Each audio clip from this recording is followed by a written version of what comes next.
નમસ્કાર. ખબર વડાલી અસર વડાલી. સાબરકાંઠા જિલ્લાના ઈડર તાલુકાના ચોરીવાડ ખાતે 74માં વન મહોત્સવની ઉજવણી કરાઈ.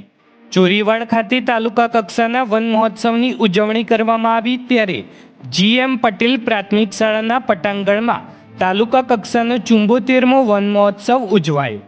ત્યારે ઈડર વડાલીના ધારાસભ્ય રમણલાલ વોરાના હસ્તે વૃક્ષારોપણ કરવામાં આવ્યું. ત્યારે આ વૃક્ષારોપણ કાર્યક્રમ શાળાના મેદાનમાં યોજાયો હતો. ત્યારે વૃક્ષ રથને ધારાસભ્ય રમણલાલ વોરા દ્વારા લીલી ઝંડી આપી પ્રસ્થાન કરાવવામાં આવ્યું હતું.